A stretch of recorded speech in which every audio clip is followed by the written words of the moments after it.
Imagine that one day you were summoned before the government panel, even though you haven't committed any crime or been formally charged with one.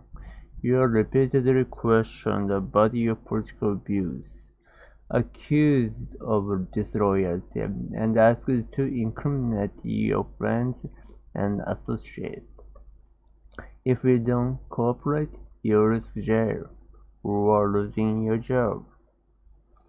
This is exactly what happened in the United States in the 1950s, as a campaign to expose suspected communists, named after its most notorious practitioner. The phenomenon known as Marxism destroyed thousands of lives and careers. For over a decade, American political leaders trampled democratic freedom in the name of protecting them. During the 1930s and 1940s, there were active but small Communist Party in the United States. Its record was mixed. Crucial roles in widespread struggles for labor and civil rights. It also supported youth union.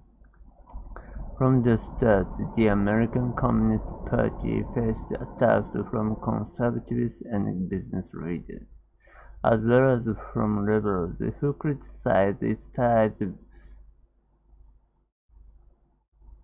during World War II. When the USSR were allied against Hitler, some American communists actually spied for the Russians, and the Cold War escalated and the espionage became known. Domestic communism came to be seen as a threat to national security, but the attempt to eliminate that threat soon turned into the longest-lasting and most normalized episode of political repair in American history. Spurred by a network of bureaucrats, politicians, journalists, and businessmen, the campaign largely exaggerates the danger of communist subversion.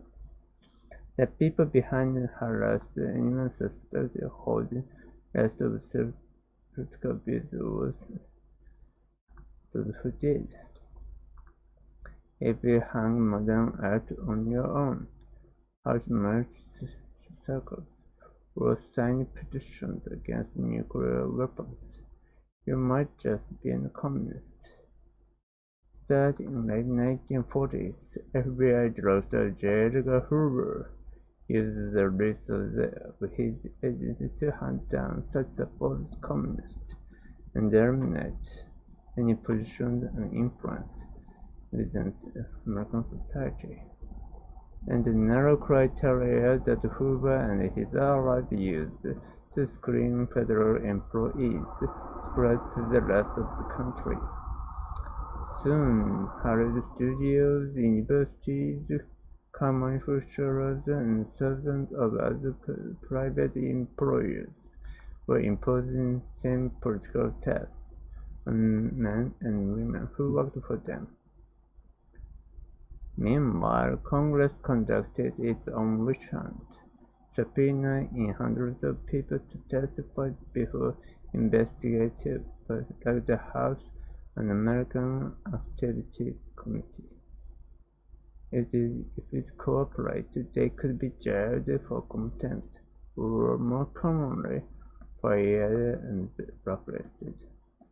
Ambitious politicians like Richard Nixon and Joseph McCarthy used such hearings to oppose their weapon, accusing Democrats of supporting the communism and deliberately losing China to the Communist bloc.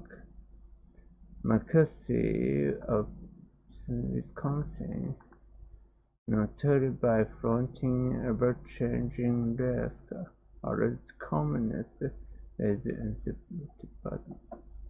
Egged on by other politicians, he continued to make outrageous accusations, disturbing, fabricating evidence. Many citizens reviled McCarthy, as others praised him.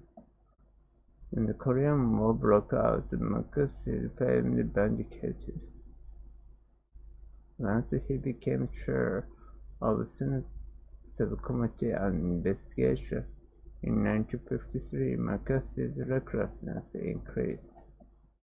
It was his investigation of the army find public opinion against him and diminished his power. Mah-Jong's colleagues in Senate censured him, and he died less than 3 years later, probably from alcoholism. Mah-Jong's ended as well. It had ruined hundreds of thousands of lives, drastically narrowed the American political spectrum. Its damage to democratic institutions will be long-lasting. In all likelihood, Democrats and who knew the anti-communist projects deeply unjust, but feared the direct opposing them, Koreans. Even the Supreme Court failed to stop the witch hunt, condoning serious violations of constitutional rights in the name of national security. Was domestic communism an actual threat to the American government? Perhaps a small one, but the reaction to it is so extreme that caused far more damage than threat itself. And if new demagogues appeared in uncertain time to attack unpopular minorities in the name of patriotism, could it all happen again?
The presidency of the United States of America is often said to be one of the most powerful positions in the world.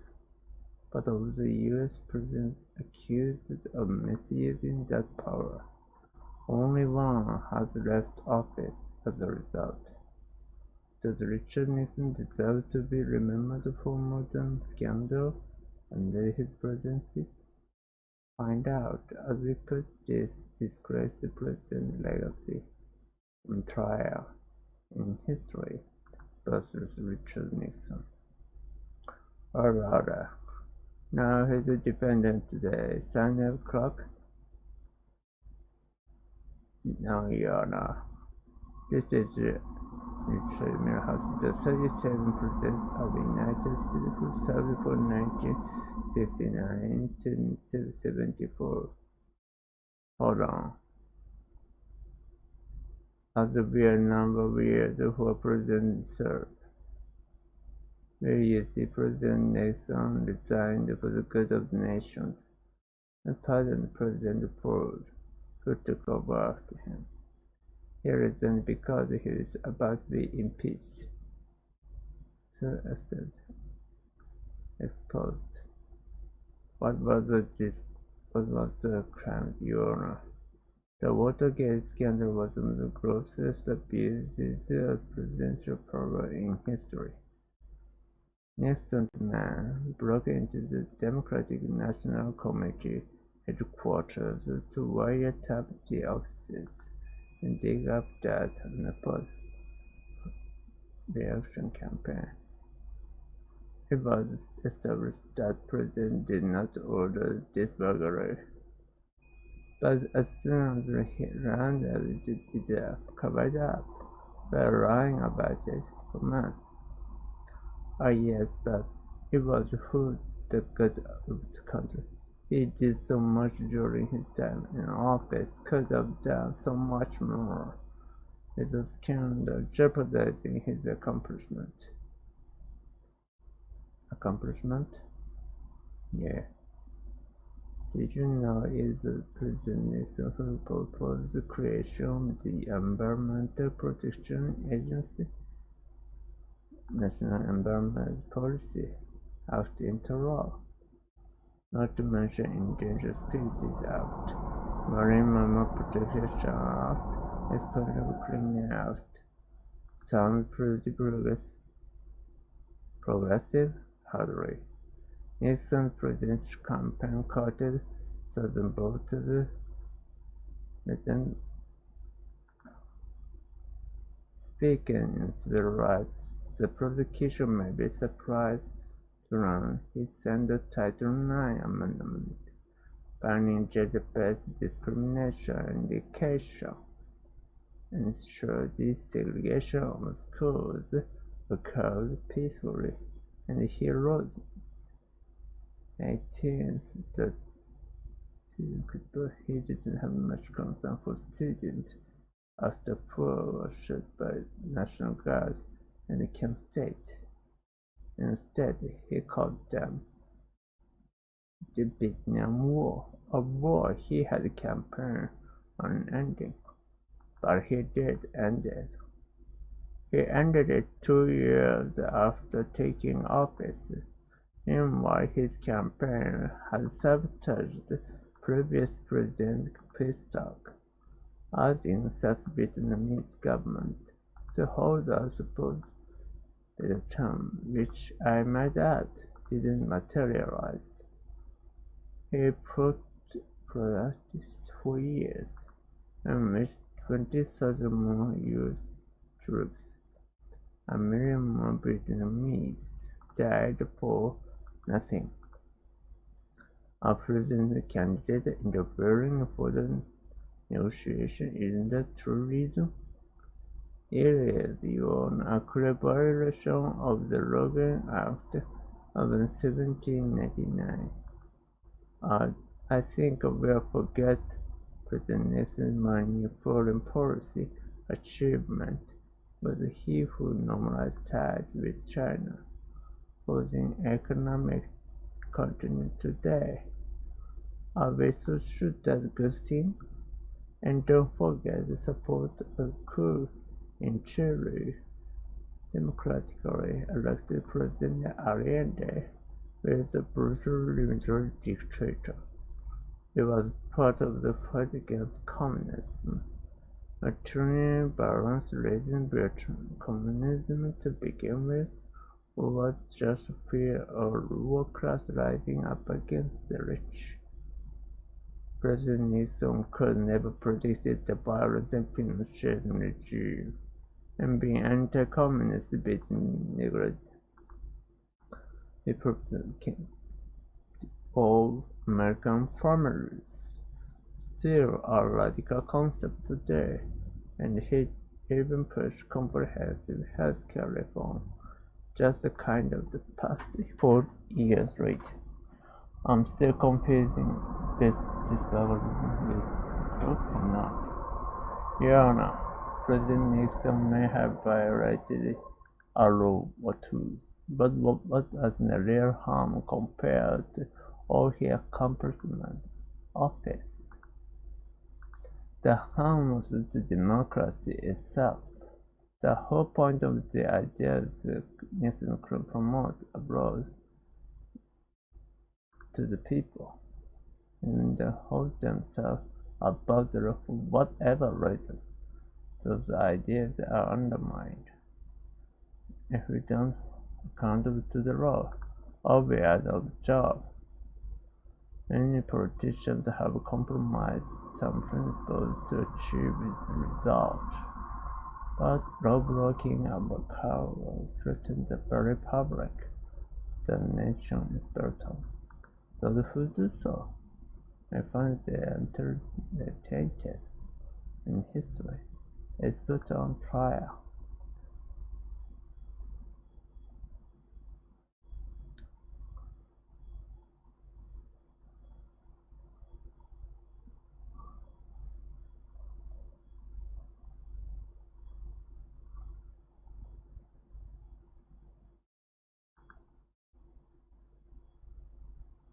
It's lucky for me.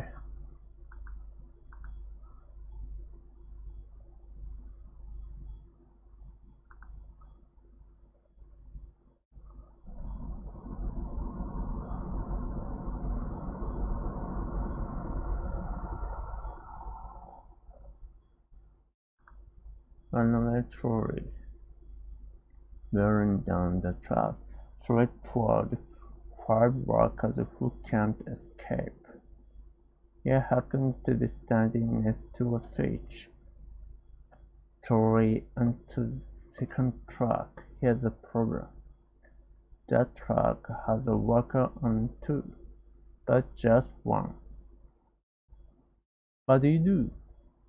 Do you sacrifice one person to save 5? This is a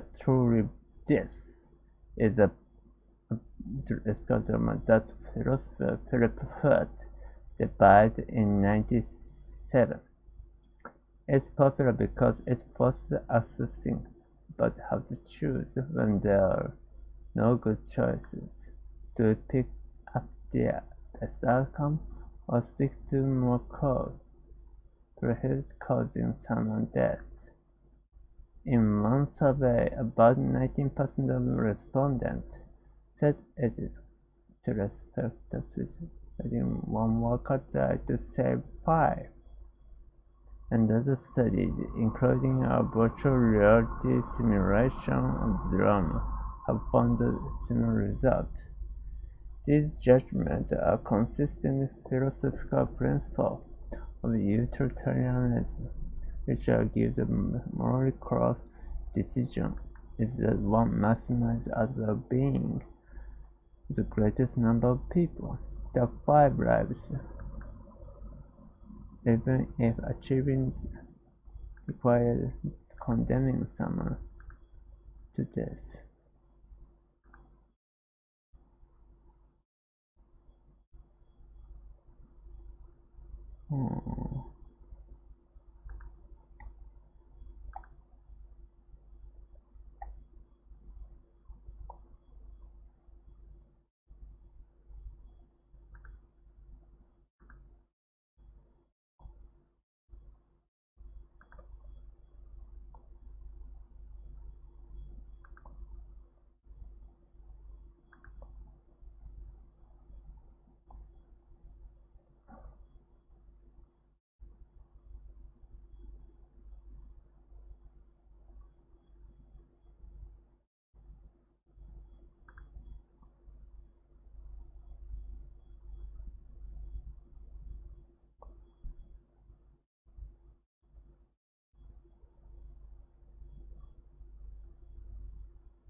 It's just too feel wrong, or isn't better to have explained. This intersection between ethics and psychology was our troll problem.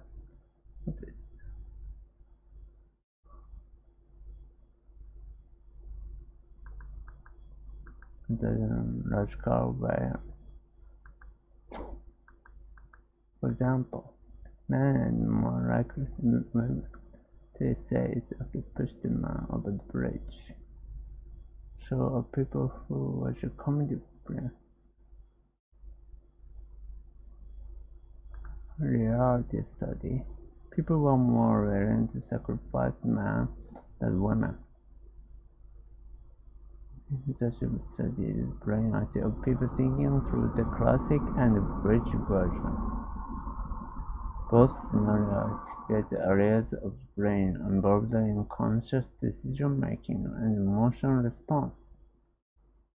But in the bridge version, the emotion response is much stronger. So is activity in the area of the brain associated with processing internal conflict. While the difference, one explanation is that pushing someone to their death feels more personal, activating an emotional aversion to killing another person, but we feel conflicted because we know it's the logical theology has been called and psychologists.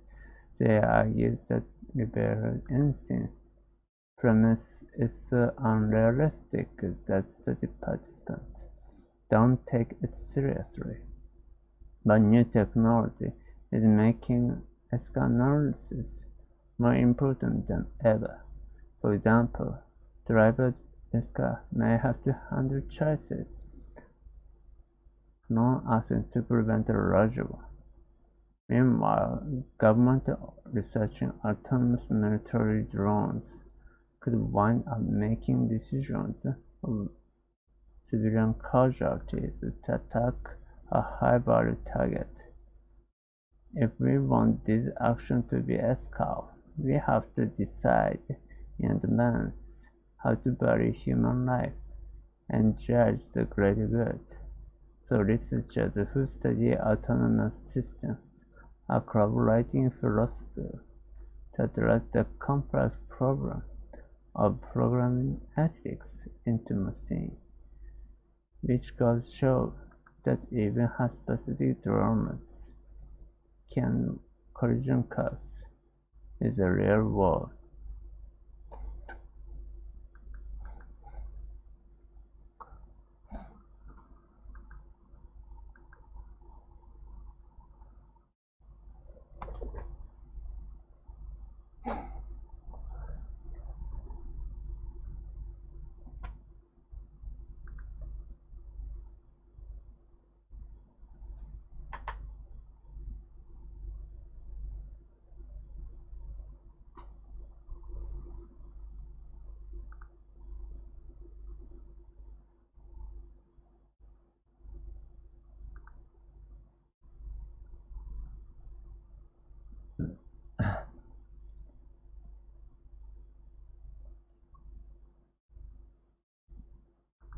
In 1905, psychologists Alfred Binet and Simon designed tests for children who are struggling in school in France, designed to determine which children required individualized attention.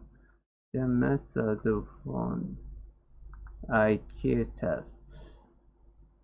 Beginning in the late 19th century, researchers hypothesized that cognitive ability like verbal reasoning, working memory, and visual spatial skills underlined general intelligence, or G factor. Simon Binet designed a battery of tests to measure each of these abilities and combine the results into a single score. Questions were adjusted each age group, and child score reflected how they performed their age. Dividing someone's score by their age, multiplying results by 100 yielded the intelligence quotient, or IQ. Today, the score 100 represents the average of a certain population with 68%.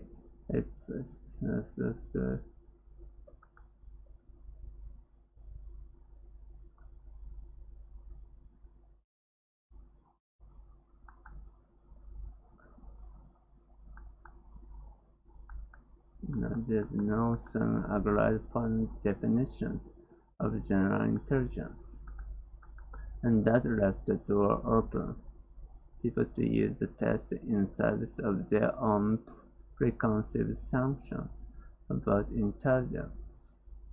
What started as a way to identify those who needed academic help quickly became to sort people in another way, often in service deeply forward ideologies.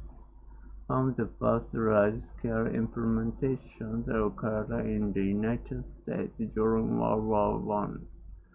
The military used IQ tests to school recruits and screen them officer training. At that time, many people believed in using the idea desirable and the genetic trait could ensure the control in humans with the selective breeding.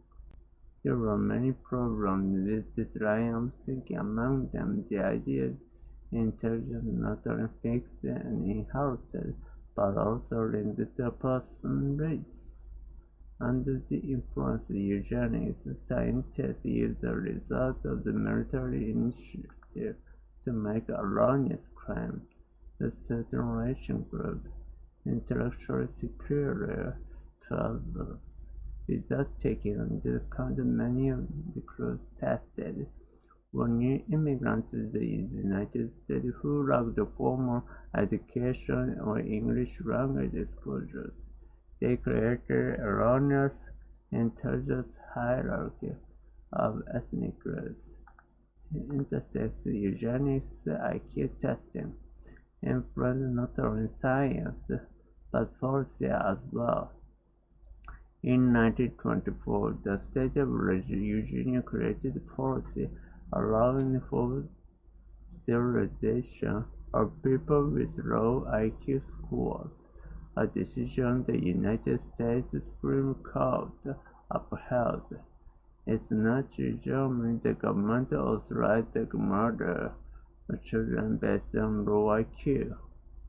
Following the Holocaust civil rights movement, the discriminatory uses of IQ tests were challenged on both more scientific grounds.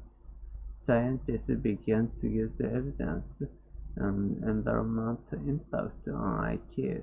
For example, as IQ tests were periodically recalibrated, of the 20th century, new generations scored consistently higher on all tests than each previous generation.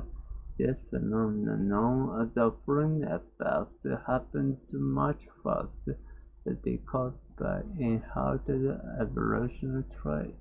Instead, the cause of improved better healthcare, the nutrition. In the middle 20th century, psychologists attempted to use IQ tests to evaluate things other than general intelligence, particularly learning depression and other psychiatric conditions. These diagnoses relied evaluate and is subset tested to determine IQ. A practice related to research is clinically useful information. Today, IQ tests employ many similar design elements and types of questions as the R test, the better technique for identifying potential bias in the test. They are no longer to diagnose psychiatric conditions.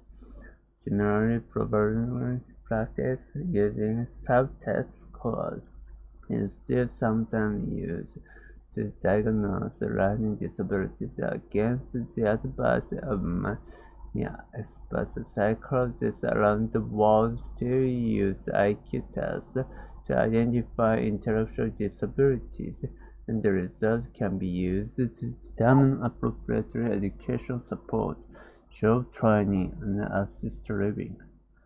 IQ test results have been used to justify horrific policies and scientifically baseless ideologies. That doesn't mean test itself is worthless. In fact, it does a good job measuring the reasoning and problem-solving skills essence, but that isn't the same thing as measuring a person's potential. Though there are many complicated political, historical, scientific, cultural issues wrapped up IQ tests, more and more researchers agree on the intelligence notion. Individuals can be categorized by a single numerical score. Speaking of questionable testing practices, should we get rid of standards altogether?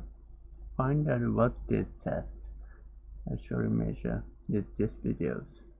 We'll learn more about the infamous optimism watch with these videos.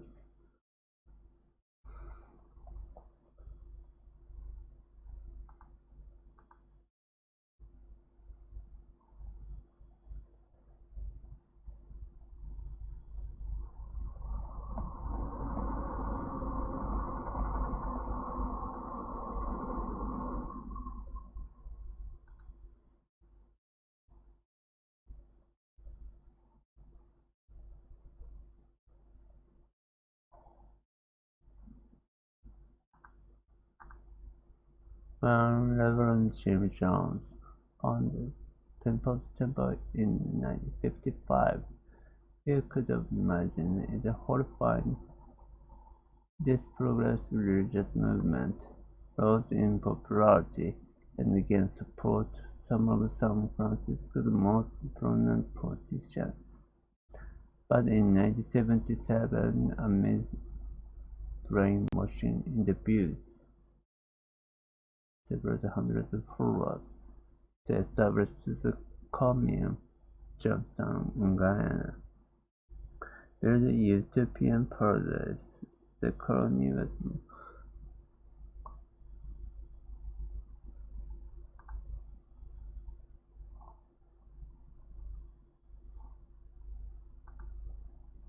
on November 1878, 900 men and women children died after being falsely poisoned by aid. That grisly image has since immortalized single-minded, cult-like thinking. Adrian Coolidge. Today, there are thousands of cults around the world. It's important to note two things about them. First, not all cults are religious. Some are political, self-based, focused on self-improvement or otherwise. And on the flip side, not all new religions referred to as cult. So what is a defined or modern understanding of cult, and why do people join them? Broadly speaking, with shared commitment to usually extreme ideology, typically embodied in a charismatic leader and brief stand, which ended in mass suicide, 39 people in 1987. Most cults shares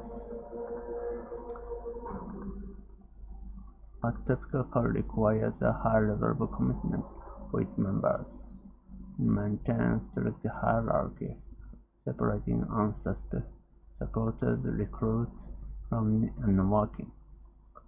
It claims to provide answers to life's biggest questions through its doctrine around the required recipe changing a new member to believer.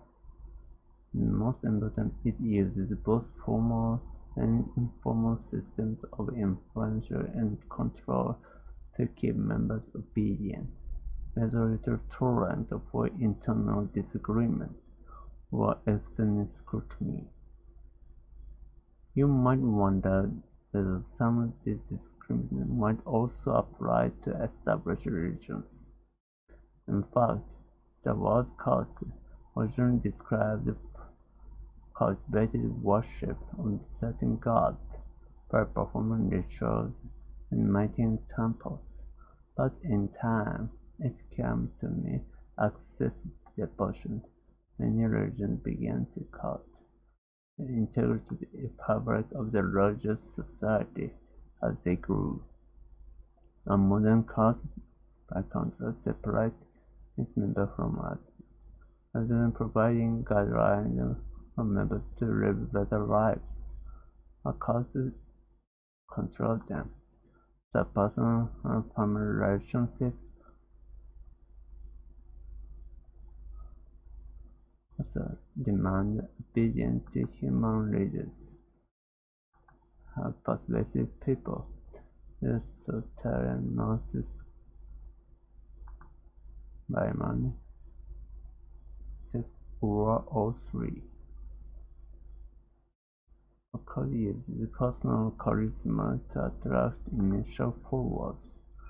For the explosion works like a pyramid scheme, with other members unique ones.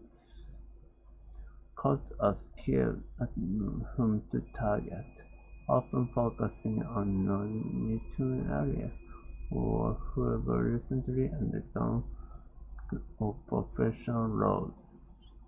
Loneliness and desire for meaning make one susceptible to friendly people or friend community.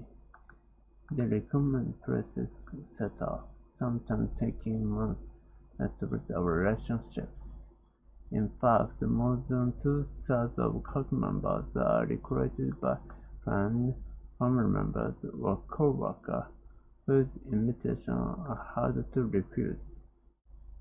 Once in the cult, members are subject to motorhome indoctrination. Some prey and mimic social behavior or follow orders. The message being more intense, using techniques of coerciveness involving guilt, shame, and fear. And in many cases, members may willingly submit out of desire to belong, and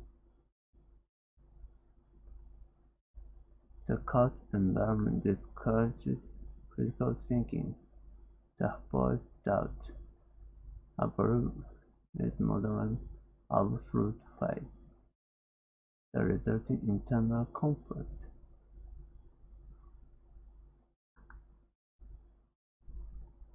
Its compromise makes it painful to admit you've been deceived. Most cult dominant by denying basic freedom, speech, and psychological and emotional growth. A particular problem for children who are deprived of normal development activities and milestones. Nevertheless, many cult members eventually find a way out. This is the organization.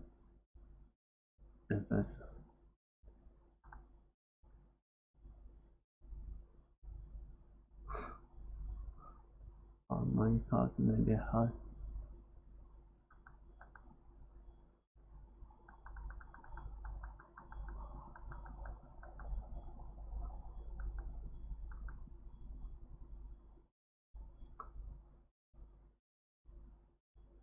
Abuse, but love can intervene. Believing in something should not come at the cost of your family and friends. Someone to sacrifice your relationships or morality for the greater good. The most exploiting you for their own.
broadcast by astronomy.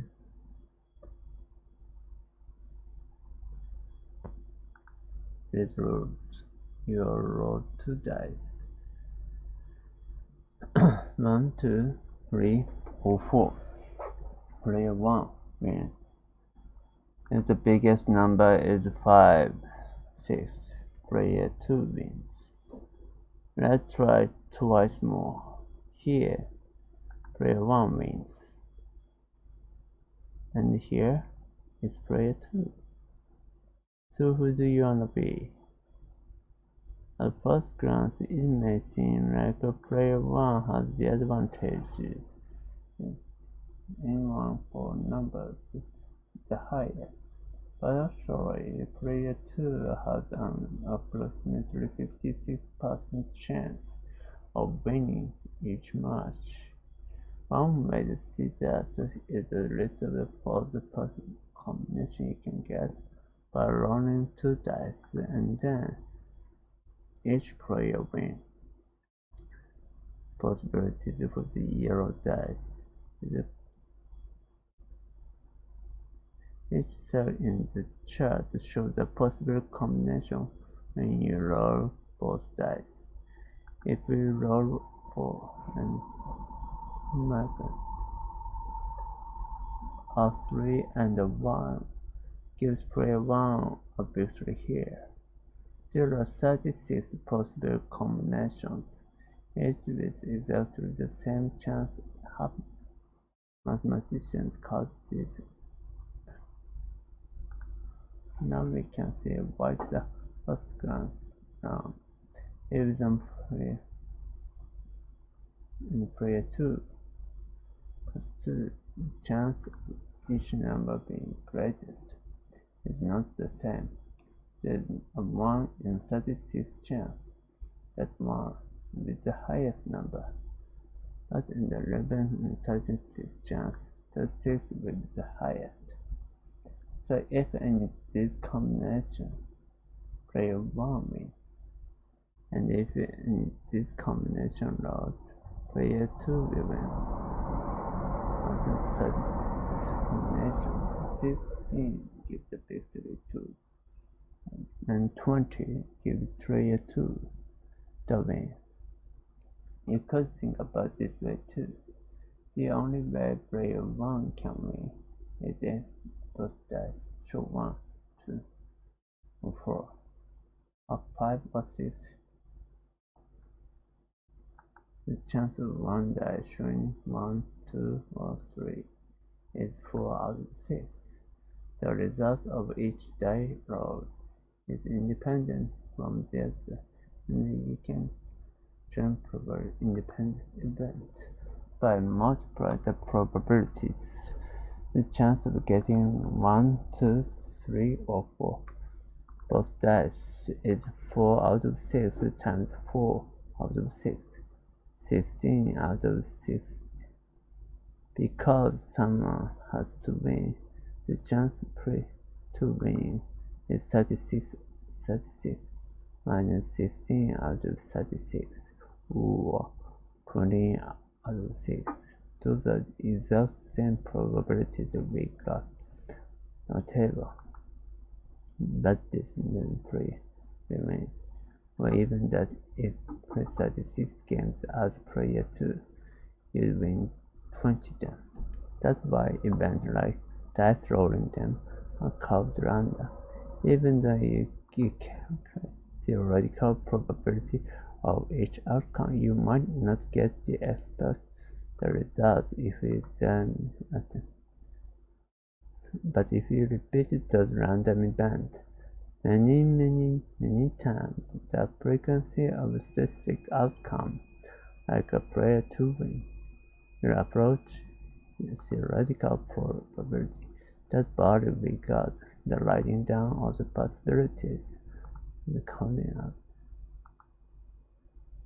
So if you grind the dice forever, player will eventually win 60% game.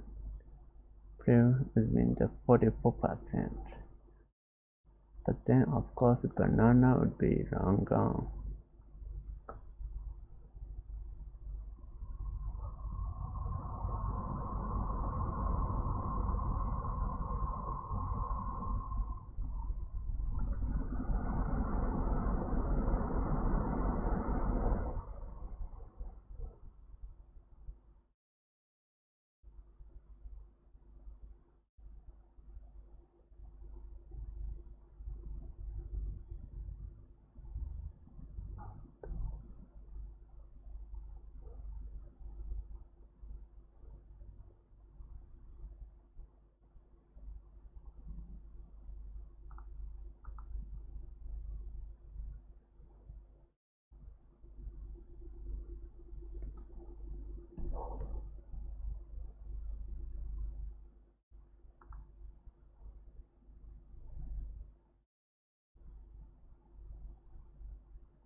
I don't want 7 pairs.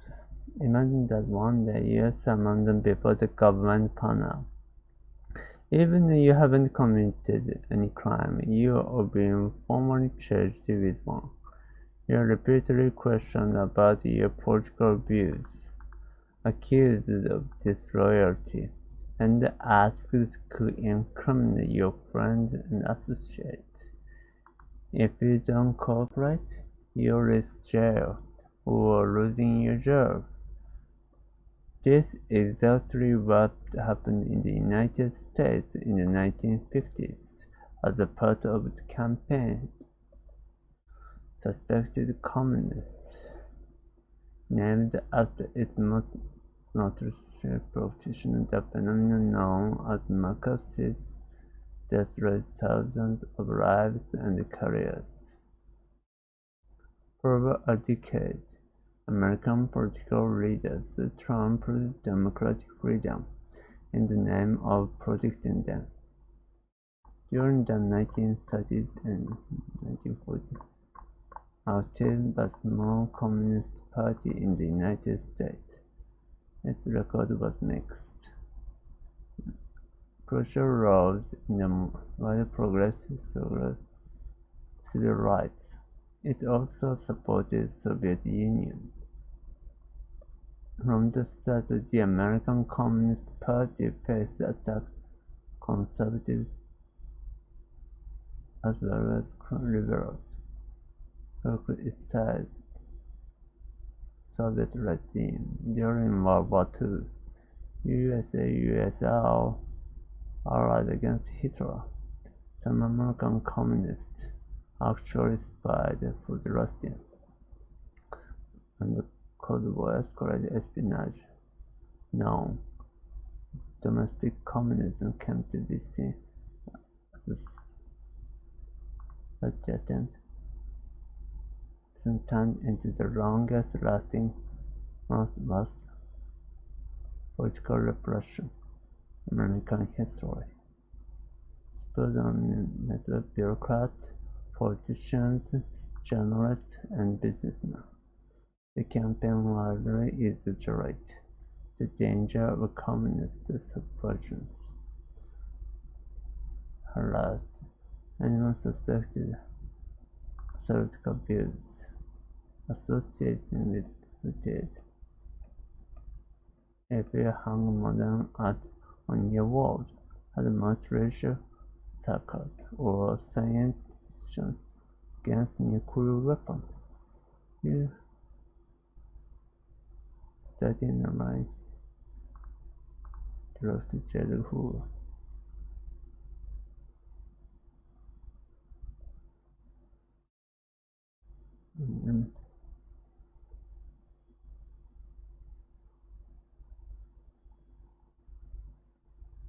No criteria that who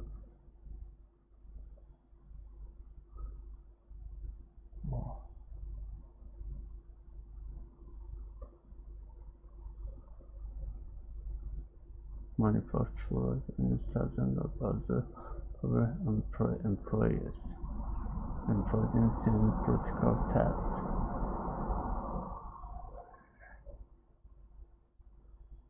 Meanwhile, Congress conducted its own witch hunt.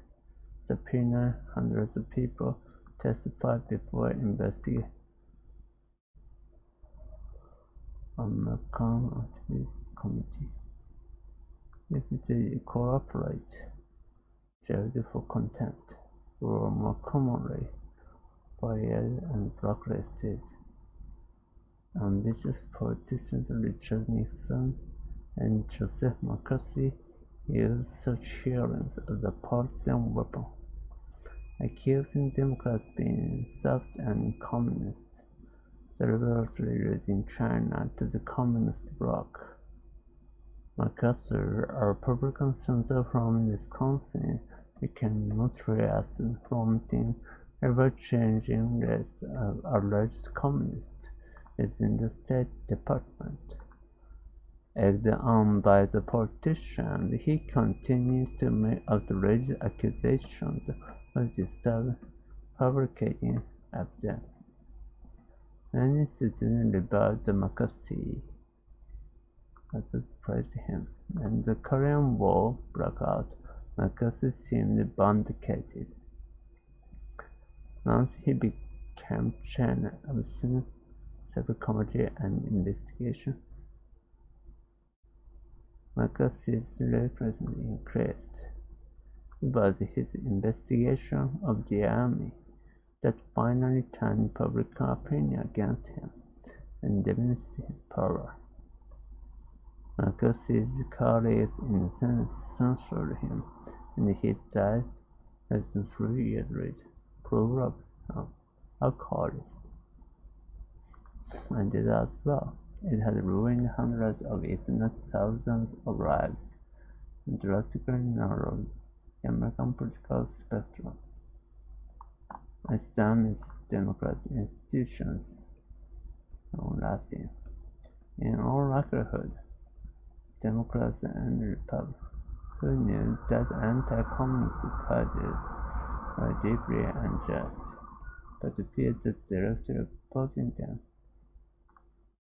careers.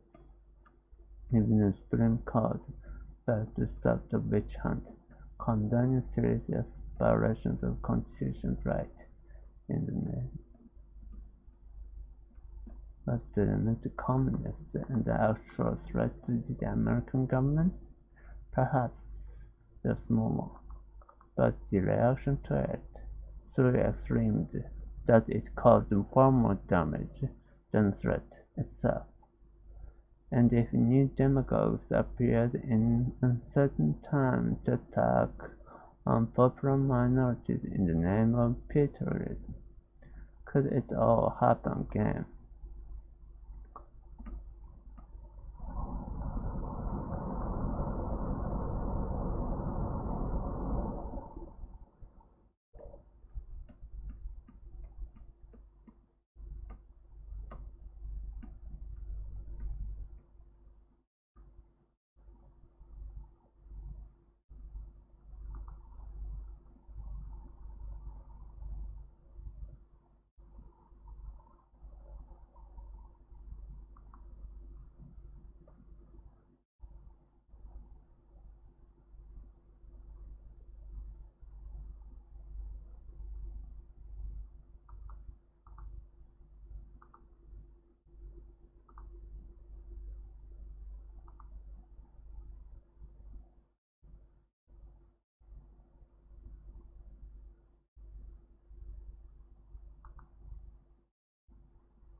1905, psychologist Alfred Binet and Fred Simon designed tests for children who are struggling in school infants, designed to determine which children required individual attention.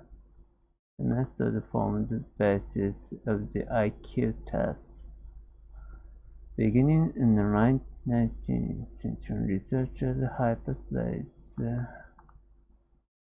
verbal listening, working memory, and visual spatial skills reflected an underlying general intelligence, or G factor. Simon Binet designed a battery of tests to measure each of these abilities and combine the results in a single score. Questions were just each age group, and child score reflected how they performed relative to other ages. Dividing someone's score by their ages and multiplying results by 100 yielded intelligence quotient, or IQ. Today, a score of 1 represents the average of sample population. 6 population scoring with 100.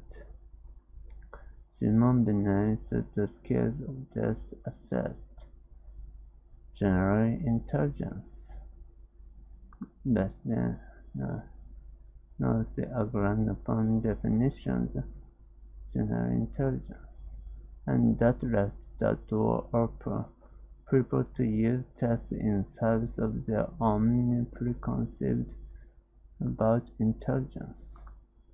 What that started as a way of identifying those who need academic help to sort of people in another way, often in service of deeply flawed ideologies. One of the first large-scale implementations occurred in the United States during World War I, and the military used IQ tests to sort recruit, screen them, officer training. At that time, many people believed in eugenics, the idea that desirable and undesirable genetic traits could instead be controlled in humans. There are many problems with this line of thinking. Among the idea that intelligence is not only fixed and inherited but also linked to a person. Under the influence of eugenics, scientists military initiatives to make erroneous claims.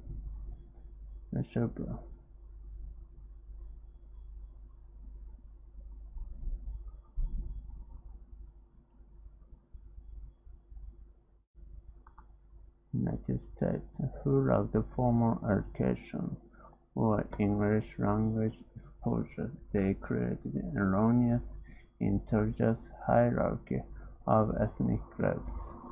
The intersection of eugenics and IQ testing influenced not only science but policy as well. In 1924,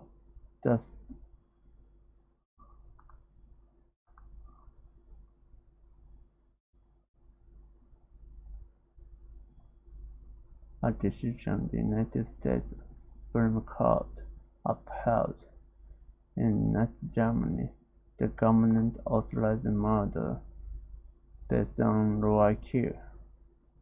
Following the Holocaust and the Civil Rights Movement, the discriminatory uses of IQ tests were challenged on both moral and scientific grounds.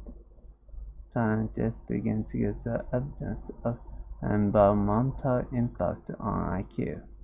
For example, as IQ test results periodically recalibrated over the 20th century, new generations scored consistently higher on all tests than each year. This phenomenon, known as the film effect, happened much too fast to be caused by inherited evolutionary traits, Instead, the cause was likely environmental, improved education, better healthcare, and better nutrition. In 20th century, psychologists also attempted to use IQ tests to evaluate things other than general intelligence, particularly psychiatric depression and other psychiatric conditions. These diagnoses relied in part on practical ability in the subset of the test used to determine IQ. Practice later research found not clinically useful information. Today, IQ tests employ many similar design and types of theory tests, though better technique for identifying potential bias in tests did not diagnose psychiatric conditions. Similarly, programmatic practice using subtest scores is still sometimes used to diagnose learning disabilities against many experts. Psychologists around the world still use IQ tests to identify intellectual disabilities, and research can be used to determine appropriate education support, job training, and assisted living. IQ test results have been used to justify horrific policy and scientifically baseless ideologies. That doesn't mean test itself is worthless. In fact, that's measurement, reasoning, and problem-solving skill. But that isn't the same thing. Measuring person's potential. Though there are many complicated historical, scientific, and cultural issues wrapped up in IQ testing, more and more researchers agree on this point, and reject the notion that individuals can be categorized by a single numerical score. Speaking questionable testing practice, should we get rid of standardized testing altogether? Find out what these tests actually measure with this video, or learn more about the infamous optimist use workshop with this video.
You and a fellow castaway and stranded with the last pen. You agreed on these rules. You roll 2 dice, and if the biggest number is 1, 2, 3, or 4, player 1 wins. If the biggest number is 5 or 6, player 2 wins. Let's try twice more. Here player 1 wins, and here is player 2. So who do you wanna be? At first glance, it may seem like player 1 has the advantage, since if anyone, whose number is the highest. But actually, player 2 has an approximately 50% chance of winning each match. One will see as a list of all the possible you can get by rolling 2 dice, and then count each player win.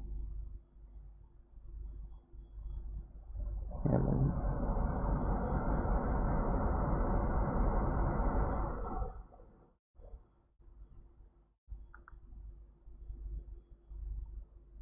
If roll 4 and 5,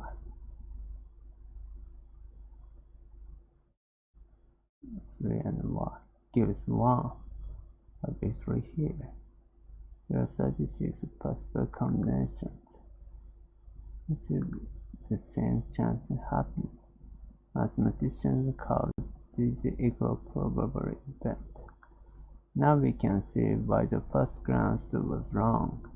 If the 1 has 4 winning numbers and the player only has 2, the chance of it is not the same. There are only 1 in 36 chances.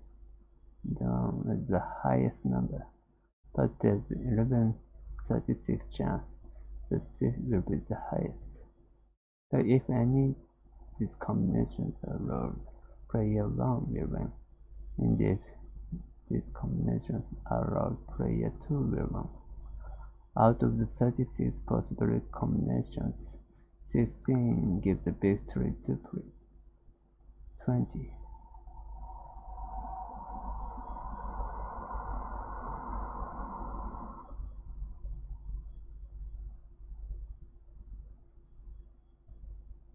Two or 3.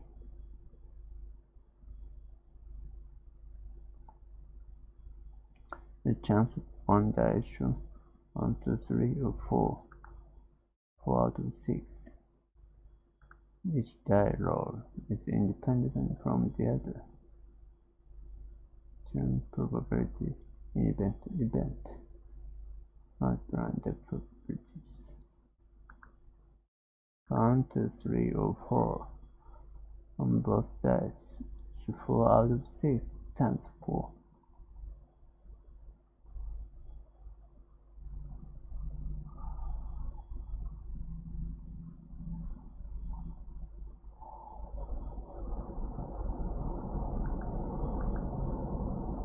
Or 20 out of 36. This is the exact same probability we got making our table. But this doesn't mean the player will win, or even that if play 36 games as player 2, you'd win 20. That's why events like dice rolling are called random. Even though you can calculate the theoretical probabilities of each outcome, you might get the expected result if you examine just a few events. But if you repeat those random events many times, the frequency of player to win approaches the theoretical probability. Thus, by writing down all the possibilities and counting up each outcome. So, if you set on this playing dice forever, player will eventually win 56% of the game, and player 1 will win 44%. But of course, but none will wrong.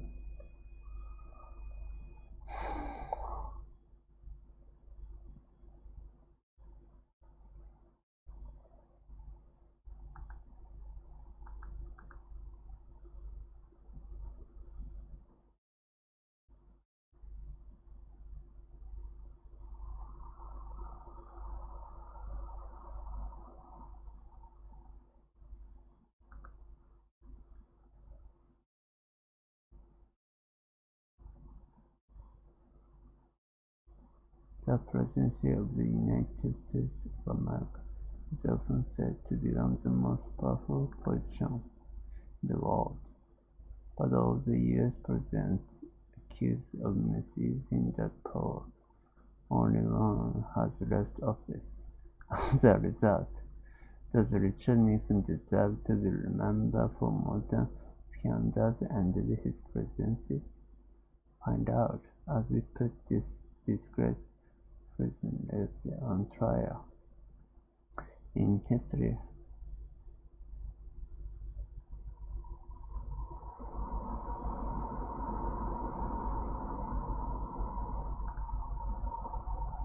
no, Your Honor, this is Richard Milhouse Nixon, the 37th President of the United States who served from 1969 to 1974.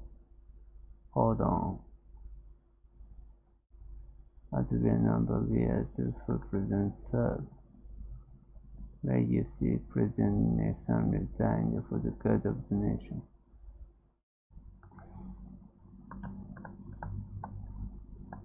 Resigned because he was about to be impeached, and he didn't know the full extent of his crime. These crimes, Your Honor, the Watergate scandal was one of the grossest abuses of presidential power in history. Nixon's man broke into the Democratic National Committee headquarters to wiretap the offices and dig up that an opponent of the re-election campaign. It was established the president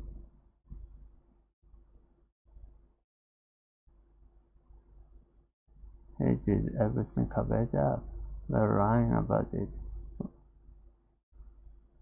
But it was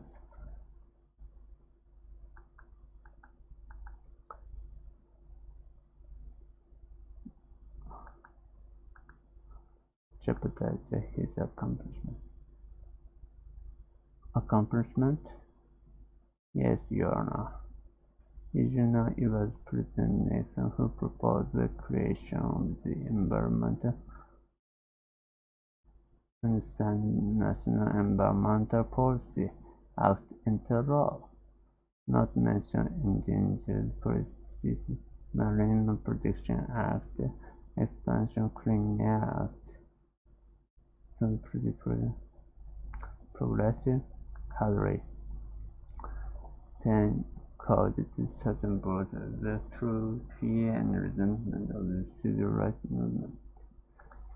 Speaking in civil rights, the prosecution may be surprised to learn signed the Internal Amendment, banning gender-based in education and the desegregation of schools occurred peacefully, and he 18 so that students could vote. He didn't have much concern for students after 4 were shot in the national state. Instead, he called them bombed the Protestant Vietnam War, a war he'd campaigned on ending, but he ended it 2 years after taking office. Meanwhile, his campaign had sabotaged the previous president's peace talk, urging South Vietnamese government to hold out better terms. I might add, didn't materialize. He put 4 years.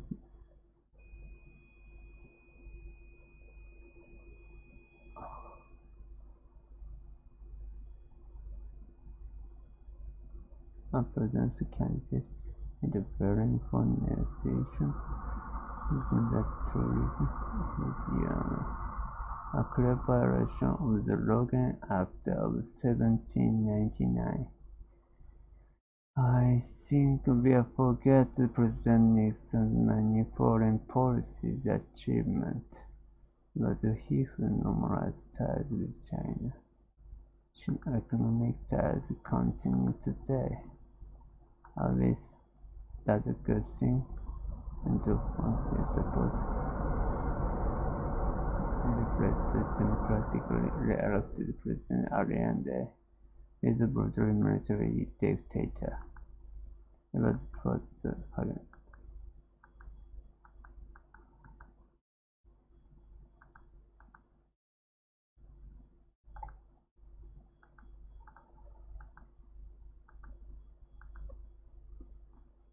Zenith could never predict the violence of Pinochet's regime.